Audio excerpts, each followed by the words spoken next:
Have you ever wondered how the medieval peasant perceived his place in the world? Did he consider himself a slave? The answer seems obvious, doesn't it? A life of grueling labor, submission to the Lord, no rights. All this paints a picture of absolute slavery. But what if the truth is much more complex and, frankly, surprising? Forget simplistic images from books and movies.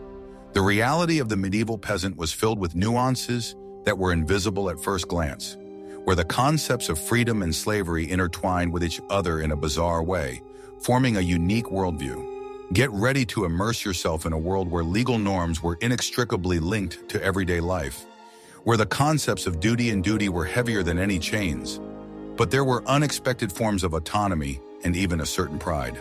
We will analyze a few non-obvious aspects of the life of a medieval peasant in order to understand his true position and answer the question, did he really consider himself a slave? Classic slavery. In the ancient world, whether it was the Roman Empire, where there were millions of slaves, or ancient Greece, where slave labor was the basis of the polis economy, the slave was an object of law, not a subject. It was the complete property of its master, equated with movable property, livestock, or tools of labor. It could be sold, bought, donated, mortgaged, or even executed at the whim of the owner, often without any legal proceedings. The life and death of a slave depended entirely on the will of the master, who could dispose of his body, labor, and even offspring. The slave had no personal rights. He could not own property. Everything he acquired belonged to the master.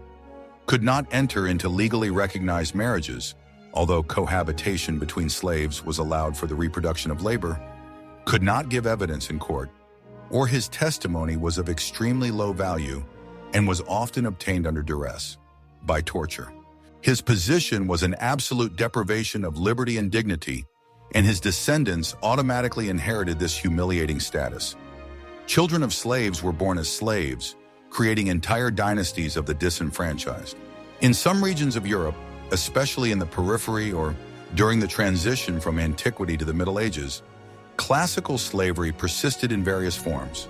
For example, in the early stages of the Middle Ages in Eastern Europe and Scandinavia, where active conquest and captive trading were commonplace, slavery flourished. Scandinavian Vikings, in addition to raids, were known as active traders of slaves, thralls, captured in campaigns to England, France, or Slavic lands. These people were sold in markets all over the continent and even beyond. This status was not just a legal category. It was a stigma deeply ingrained in the minds of both the slaves themselves and the surrounding society. Slavery meant not only physical enslavement, but also moral humiliation, deprivation of identity and human value in the eyes of the majority. Medieval peasant, serf. The vast majority of peasants in Western Europe in the Middle Ages, especially during the heyday of feudalism, approximately from the 11th to the 14th centuries, were in a state of serfdom or servage. It is important to emphasize that this was not slavery in the ancient sense, but also not complete freedom. The peasant was attached to the ground, glebe ad scriptus. This formulation is key. His connection to earth was unbreakable. He could not be sold or bought as a separate person, regardless of the manor, estate on which he lived. If the manor was sold, inherited, or donated, the peasants passed it along to the new owner, which was different from selling slaves as living inventory. Legally, a servitor was not a thing like a slave. He had certain, if extremely limited, rights. He could have owned his own property, livestock, cows, pigs, sheep, poultry, tools, plows, hoes, sickles, household utensils, pots, dishes, furniture. This property was considered his personal property, and the Lord couldn't just take it away. A servant could also marry, although it often required the Lord's permission and payment of a special fee, known as a mercat if the bride was from another manor. This was done in order to prevent the loss of labor for the Lord. Moreover, the servant could pass on his property and even the right to his allotment of land by inheritance to his children, which was completely impossible for a slave. This right of inheritance was a fundamental distinction that gave the peasant a sense of stability and perspective for his family. In the event of a conflict with the Lord, a service could theoretically seek justice in a manorial court headed by the Lord himself or his representative. In practice, this was extremely difficult and risky, since the Lord was both a prosecutor and a judge. But the very fact of the existence of such an institution of justice, although not ideal, gave the peasant hope of protection from absolutely blatant arbitrariness. The main duties that made him unfree were corvée, forced labor on the Lord's dominic, personal land. This could be, for example, 3 days a week or a certain number of days a year, and their intensity could vary from region to region and depend on the season. More intensive work during sowing and harvesting. Farmers plowed, sowed, harvested, ditched, and built and repaired the Lord's buildings. Dues, cens, fixed payments to the Lord, which could be in the form of food, most often grain, but also eggs, poultry, sometimes honey or butter, or, less often, money. The size of the rent was established by custom and passed down by inheritance, which gave the peasant predictability in contrast to arbitrary levies. Banalités, the Lord's many monopolies. The peasants were obliged to use his mill for grinding grain, his oven for baking bread, his press for grapes or olives, paying the Lord a part of what was produced. This was a significant source of income for the Lord. Other charges included poll tax, fees for using the Lord's woods, for gathering firewood or grazing pigs, road tolls, etc. However, even with all these responsibilities, it wasn't a complete loss of human dignity. The peasant remained a member of the community, Villana, actively participated in its life, had his own customs and traditions. In his mind, even though he was burdened with a debt to a lord, he wasn't a slave. He was dependent, but with a personal identity and a clearly defined place in society, where everyone had their own duties and rights, albeit unequal.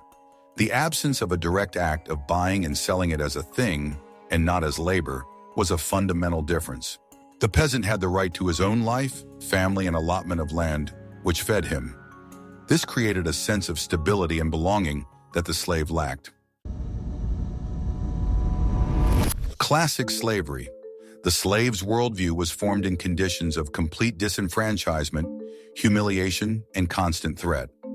Often, slaves perceived their status as a fatal inevitability, something preordained from above, a punishment of the gods, or simply an evil fate from which there is no escape. This gave rise to a deep sense of despair, hopelessness, and one's own insignificance. Slavery broke the will, erased the personality.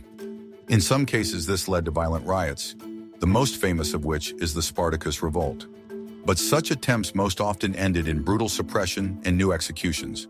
Much more often, slaves resorted to passive resistance, sabotage of work, deliberate damage to inventory, flight, or, in extreme cases, suicide, as the only way to gain freedom.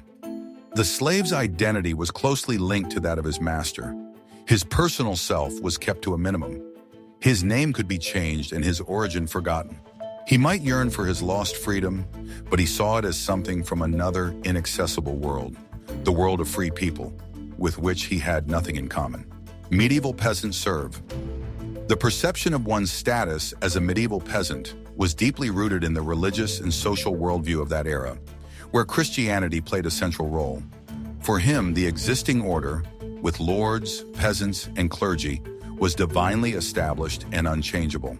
This idea of the three estates, orator, bellators, laborators, praying, fighting, working, was widely spread and actively supported by the church.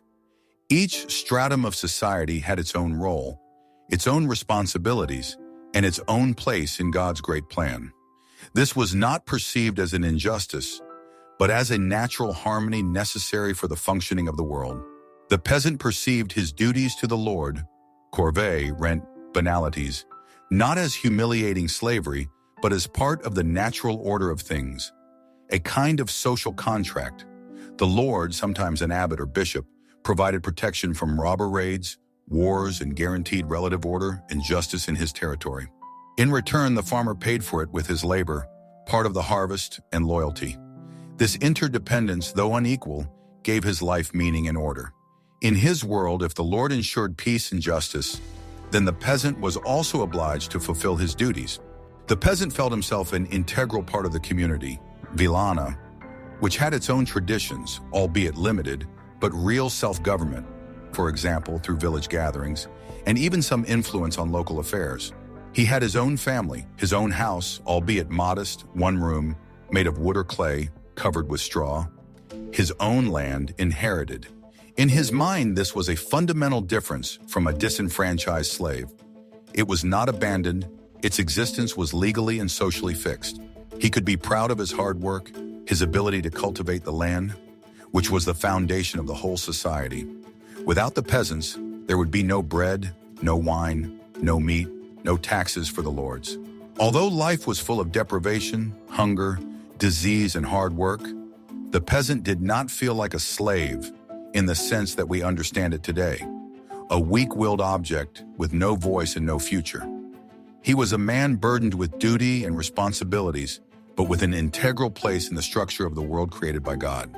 He knew who his Lord was, who his neighbors were, and what his rights and responsibilities were.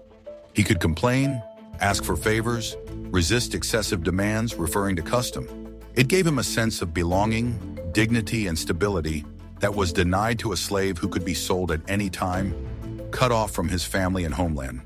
The peasant lived on his own land among his ancestors, knowing that his children would probably live there as well. Classic slavery. The slave's economic situation was absolutely disenfranchised and unpromising. Everything that he produced by his labor, whether it was the harvest in the fields, the products in the workshops, or the services in the house, belonged entirely to the owner. The slave did not have the right to own the crops, the tools of labor. They were the property of the master, the dwelling or cattle. The owner provided him with only a minimum for survival: meager food, simple clothes, primitive shelter, sometimes a barrack, and sometimes even a sleeping place on the floor. The slave had no incentive to increase the productivity of labor, since all the surplus produced in excess of what was needed was appropriated by the master. This led to the low efficiency of slave labor and the need for constant supervision and coercion. Economically, the slave was simply an instrument of production, devoid of any independence, personal gain, or opportunity to improve his financial situation or that of his family. He couldn't accumulate wealth, invest in his future, or pass anything down because he was actually stew. Medieval peasant serf. The economic situation of the medieval peasant, although extremely dependent and often difficult, was fundamentally different from slavery in the presence of the right to part of the harvest and ownership of property. The peasant cultivated his own allotment of land, which, although legally owned by the lord, suzerain, was inherited by custom. This meant that the lord could not just take away this allotment or transfer it to someone else. This land passed from father to son, creating a generational connection with the land. This fundamental right to his allotment created at least some incentive to work. Any surplus produced in excess of the established rate of rent, and after the performance of corvée, remained to the peasant. He could sell it at the local village market, which gave him access to a meager amount of money, exchange it for other goods that he did not produce himself, such as salt, iron, and finer fabrics, or more often keep it for himself and his family as a supply in case of famine, or for the sowing season. This was his guarantee of survival and the foundation of his modest household. The peasant owned his cattle, cows, pigs, sheep, tools, plows, hoes, carts, axes, household utensils, dishes, furniture, loom. These assets were his personal property, which the lord could not just take away. Of course, the lord could impose a fine, for example, for violating the rules of the manor, or confiscate property in case of serious misconduct or failure to perform duties. But this was not arbitrary, but part of feudal law. However, this was a significant difference from a slave who had nothing of his own. This state of affairs gave the peasant a certain economic autonomy and predictability. He could plan his agricultural activities, make decisions about what to sow, when to harvest, of course taking into account the general rules of the manor and weather conditions. He could accumulate modest savings in the form of grain, livestock, or even coins if he could sell something, and pass them on to his children, which was completely unthinkable for a slave. This right to own and dispose of a part of their labor and property was a fundamental difference, allowing the peasant to feel not just a labor force, but also a subject of economic life, although extremely limited in their capabilities and constantly exposed to the risk of hunger and disease. It gave him a reason for hope and meaning in his difficult existence. Classic slavery. The acquisition of freedom by a slave was an extremely rare and exceptional event, depending almost exclusively on the absolute will of the master. The path to liberation, manumission, was extremely limited and did not give the slave any initiative. A slave could be released for special merits, such as saving the master's life, for loyal service for many years, or for outstanding abilities that brought significant benefits to the master. Such cases were isolated. Sometimes freedom was granted by the will of the master after his death, which was also entirely at his discretion and did not depend on the slave. Very rarely, if a slave had some unique skills or talents, for example, was a skilled craftsman or a merchant who worked for the master, he could somehow save up or receive funds to buy himself out, which required huge sums and was available only to a few out of millions. Even in this case, the owner could refuse to pay the ransom if he did not want to lose valuable property. Often, a slave who even received freedom, a freedman, remained socially stigmatized and economically vulnerable. It did not have the same rights as full citizens. Its origins were remembered, and it often remained economically dependent on its former master.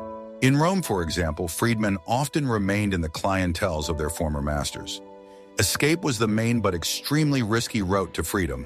A captured fugitive was subjected to severe punishments, including branding, self-mutilation, or execution, and his return to his master was mandatory by law. The system of slavery was so firmly established that the very concept of freedom for the slave was almost an abstract, distant ideal. Medieval peasant, serf. Although the serf's life was extremely limited by the multitude of duties and geographical constraints, there were formal and informal ways to gain freedom, which was absolutely impossible for a classical slave. This was a fundamental difference, giving the peasant hope and purpose. One of the most common methods is manumission. He could buy himself or his family out by accumulating a sufficient amount of money. This money could be obtained from the sale of surplus crops or livestock, from handicraft activities, if the peasant had any skills, for example, carpentry or blacksmithing, or from the help of relatives in churches. Lords, especially in the late Middle Ages, were interested in money, as the feudal economy gradually shifted from subsistence farming to monetary relations. Also, some lords might be interested in increasing the number of free people paying taxes to the crown, or in settling new lands where free tenants were more motivated. Historical documents contain many records of such ransoms, which confirms their prevalence. For example, in cartularies, collections of documents, of monasteries and noble archives, acts of manumission are often found, where the conditions of release were clearly spelled out. Another powerful route to freedom was to escape to the city. Cities that developed as centers of craft and trade needed labor and sought independence from the feudal lords. According to the legal norms of many cities, especially in England, Germany, and Flanders, if a servus lived in a city for a year and a day without his lord claiming it and returning it, he automatically became a free citizen of the city. This norm, known as the Stadtluft macht frei, urban air makes free, became a powerful incentive for peasants to migrate to developing urban centers, especially in the 12th and 13th centuries. The peasants fled the villages to escape corvée and gain new opportunities, which contributed to the gradual weakening of serfdom in rural areas. In the cities, they could become artisans, merchants, and hired laborers. In addition, throughout the Middle Ages, there was a gradual, albeit uneven, evolution of legal norms, which led to a decrease in the number of serfs. In some regions, especially in England, the lords themselves released the peasants, transferring them from corvée and in-kind rent to cash rent, copyhold. This was beneficial to the lords, as cash payments were easier to manage, allowed them to hire workers as needed, and gave them greater flexibility. It also allowed the lords to avoid the expense of overseeing the corvée and gave them more cash to buy luxury goods or finance wars. Wars and epidemics, especially the Black Death in the middle of the 14th century, had a huge impact on the situation of the peasants. This pandemic, which has wiped out between a third and half of Europe's population, has led to a severe labor shortage. The land was empty and there was no one to harvest it. Under these circumstances, the labor of the remaining peasants became extremely valuable, and the lords were forced to make significant concessions to keep them. They reduced corvée, offered more favorable terms for renting land, reduced rents, and even released peasants en masse to attract them to their lands or prevent them from fleeing. It was after the Black Death that serfdom in Western Europe began to weaken rapidly and gradually disappear, being replaced by more free forms of rental relations. Thus, the medieval peasant, in contrast to the slave, always had, albeit illusory, but real hope of gaining personal freedom. This radically changed his psychological state and attitude to his position. He was not doomed to eternal slavery. He had ways to fight for a better life, even if these paths were dangerous and required sacrifices. Classic slavery. Slaves were often forcibly separated from their families, cultural roots, and social connections. They were brought from different regions, spoke different languages, and professed different religions. Owners may have deliberately separated families by selling parents separately from their children to prevent the formation of strong emotional attachments and facilitate control. Their community, if it existed, for example on large plantations, was formed artificially and was extremely unstable, since any of its members could be sold at any time. Slavery led to deep social isolation and atomization, depriving people of support, a sense of belonging, and identity. The slave was alone, completely dependent on the will of the master, and had no right to personal relationships and connections that could help him. Medieval peasant, serfs. The life of a medieval peasant was inextricably linked to the rural community, villenome, which played a central role in its existence. It was a powerful social structure based on kinship, neighborhood, and shared interests. Unlike slaves, peasants lived in the villages where their ancestors lived, where they themselves were born, and where they were most likely to die. They were surrounded by their families, distant relatives, neighbors with whom they worked side by side in the fields, shared hardships and joys. The community had a significant degree of self-management in daily affairs. Farmers worked together on land use issues, especially in communal fields where a three-field crop rotation was used. They collectively determined when to sow and when to harvest to ensure that resources were distributed fairly. They also jointly built and repaired village roads, bridges, wells, barns, and a church. In case of a threat, raids by robbers or neighboring feudal lords, they organized the defense by fielding a militia. Most importantly, they helped each other in the event of crop failure, illness, death of the head of the family, or other disasters. This mutual assistance, for example, a system of mutual work or just neighborhood support, was vital for survival in harsh conditions. It was within the community that the peasant found social support, a sense of belonging and solidarity. He wasn't alone in his misery. The church also played a key role in his life, bringing people together around the parish, joint prayers, religious holidays and rituals, baptisms, weddings, funerals. The parish priest was part of the community, and the church was its spiritual and social center.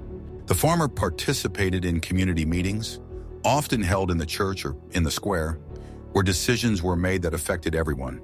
He had neighbors, friends, and relatives who shared his hardships and joys, listened to his complaints, and shared their own. Unlike the slave, who could be sold anywhere in the world and lose all connections, the peasant lived among his own people, in a familiar environment, with familiar customs and traditions. These strong social ties, a sense of belonging to the community, and participation in its life gave him a sense of dignity and human value that the slave was deprived of. He was not a single cog in the machine of feudal economy, but part of a complex living organism where everyone had their own role and significance, even if not always fully realized. The community was his protection, his support, his home in the broadest sense of the word. Classic slavery. The attitude of the slave to the master was characterized by complete, unquestioning submission and constant fear. The power of the master was absolute, not limited by almost any laws, except for his own will or unspoken customs, which often had no legal force. Slavery was a system based on physical and psychological violence and threats. Any disobedience, the slightest sign of dissent, or even suspicion of it was severely punished.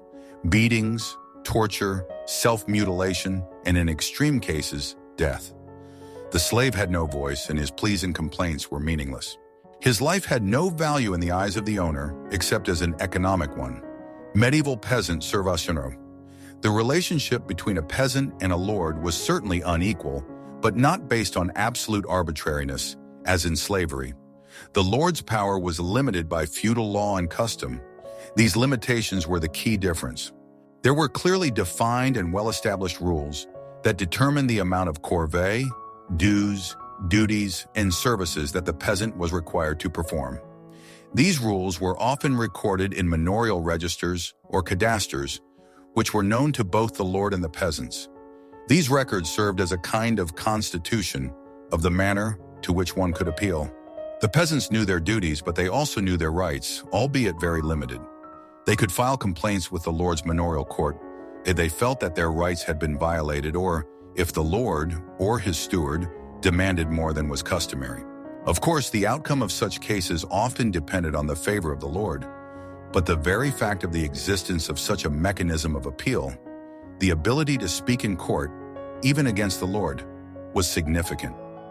This gave them the legal support that the slave was denied. In addition, there was a church authority that could act as an intermediary and even a defender of the peasants in certain situations. The church, while preaching Christian values, condemned excessive cruelty and reminded lords of their Christian responsibilities to their subjects. Sometimes priests or monks could stand up for the peasants if the lord violated their traditional rights or showed inhumane cruelty. Monasteries that themselves owned land and peasants often imposed more lenient conditions of dependency, which could serve as an example for secular lords. Unlike the slave, who could be punished for any word or look, the peasant had a certain degree of autonomy in his daily life, regardless of working for the lord. He could hold feasts in his village, participate in community affairs, and his family life was a private matter, although marriage required the lord's permission, as mentioned earlier. He could make decisions about his family, his household, and his neighbors without fear of constant supervision or interference from his master. This contractual nature of the relationship, though strongly biased in favor of the lord and often violated, was radically different from the absolute power of the slave owner. This gave the peasant the feeling that his position was based on law and tradition, on certain rules and customs, and not on naked force and arbitrariness. It gave his life at least some predictability and a human dimension. Classic slavery. Slave revolts were rare, but extremely violent and usually doomed to failure due to the total superiority of the masters in strength and organization. Individual resistance was expressed in sabotage, flight, or, in extreme cases, suicide. Medieval peasants serve. Despite their dependence, medieval peasants were not passive victims. European history is rich with examples of peasant revolts, such as the Jacquerie in France, 1358, or Wat Tyler's Rebellion in England, 1381. These uprisings were caused by excessive levies, injustice, and increased oppression, and they demonstrated that the peasants were aware of their rights and were willing to fight for them, albeit with varying success. In addition to large-scale riots, there were also everyday forms of resistance: sabotage, slow execution of work on the lord's land, theft of grain from his barns, flight, lawsuits against the lord, although this was extremely risky, or simply ignoring some minor requirements. These actions, although not carried out in Zovo, demonstrated that the peasants did not accept absolute arbitrariness. Events like the Black Death, mid-14th century, when the population of Europe was reduced by a third or even half, significantly strengthened the negotiating position of the peasants. The shortage of labor forced the lords to make concessions, reduce corvée, offer more favorable terms for renting land, or even completely free the peasants in order to attract and retain them. This led to the gradual weakening and disappearance of serfdom in Western Europe by the end of the Middle Ages. Thus, the peasant, unlike the slave, had not only hope, but also real, albeit dangerous, mechanisms for fighting for their rights and improving their situation, his voice could be heard, even at the cost of huge sacrifices. Classic slavery. In ancient societies, slavery was often justified by philosophers, for example, Aristotle, who spoke of slaves by nature, and religion as a natural or even divine institution. This removed moral responsibility from the slave owners and fixed the slave as an inferior being from the tattoos. Medieval peasants serve. The Christian church, the dominant force in the Middle Ages, played a dual role in relation to dependency. On the one hand, it preached the idea of three classes: the worshippers, the clergy, the combatants, the knighthood, and the workers, the peasantry, as a divinely established order. This doctrine strengthened the social hierarchy and encouraged the peasants to accept their position. The church argued that everyone should perform their duties in their own place in order for society to function in harmony. However, on the other hand, the church condemned classical slavery, the sale of Christians as things, and actively promoted its eradication in Western Europe, considering all people as equal before God, regardless of their social status. The church recognized that a servitor, unlike a slave, had a soul, the right to receive the sacraments, marriage, and burial according to the Christian rite, which was categorically inaccessible to a slave. Priests often acted as defenders of the peasants, denouncing the excessive cruelty or injustice of the lords, reminding them of the Christian precepts of mercy and justice. In some monasteries, which themselves owned land and peasants, the conditions of dependence could be much milder. Thus, while the church strengthened the social hierarchy, it also gave the position of the peasant a moral and religious justification that distinguished it from the absolute disenfranchisement of the slave. He was not an outcast, but a part of God's plan, which gave his suffering a certain meaning and hope of salvation in the afterlife. This was not just slavery, but a complex system of duties that, at least in theory, had a moral basis. Classical slavery. The slave was invisible in society, had no name in the legal sense, was not recognized as a full-fledged member of society. His role was reduced to a function, and his personality was ignored. The owner determined its social value. Medieval peasants serve. Unlike a slave, a medieval peasant was a recognized member of society, even though he was at the lowest level of society. He had a first name, a last name, though often linked to his place of residence or occupation, a family, and his own home. He participated in the life of the village. He attended church, celebrated holidays, entered into marriages, raised children, passed on his traditions and skills to them. The peasant was entitled to his share of the communal land, albeit under the Lord's jurisdiction, which was his guaranteed source of livelihood and part of his identity. His work was the foundation of the entire feudal system, and this was not always fully understood. Without the labor of the peasants, neither the lords nor the clergy could exist. It was a producer of vital resources, food. In a society where everyone had their own function, the peasant was those who work. This was his role in the divine order. This admission, though humiliating and arduous, was radically different from Rab's complete lack of status. A peasant could be a respected member of his community, have influence in village affairs, and have a significant opinion for his neighbors. This was not slavery, but a system where everyone, even at the lowest level, had their own place and their own, albeit limited, recognition. Classical slavery. Slaves were often forcibly removed from their cultural roots, languages, religions, and customs. Their culture was suppressed, and they themselves were assimilated into the culture of the dominant society, losing their identity. The life of the slave was strictly regulated by the master, without the possibility of personal preferences. Medieval peasants serve. Peasants in the Middle Ages, despite their dependence, preserved and developed their own unique culture and way of life.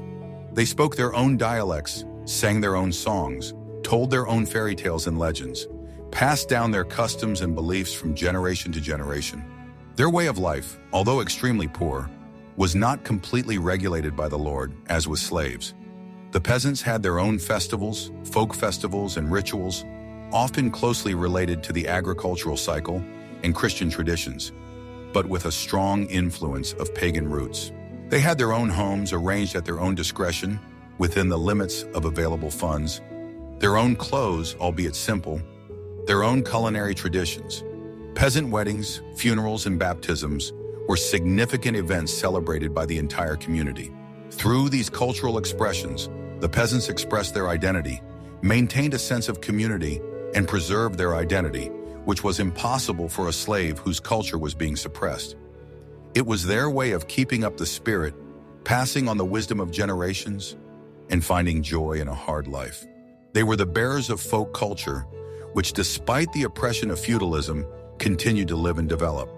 Thus, despite the restrictions, the peasants were not just hard workers, but full-fledged guardians of their unique cultural identity, which radically distinguished them from disenfranchised slaves. So, after a deep dive into the world of the medieval peasant, it is safe to say, no, the medieval peasants did not consider themselves slaves in the absolute and pejorative sense that we put into this word today, based on the experience of ancient slavery or the transatlantic slave trade. Their situation, although extremely difficult, limited, and unfair from the point of view of modern man, differed from slavery in a number of fundamental features. They were not commodities. They could not be sold separately from the land.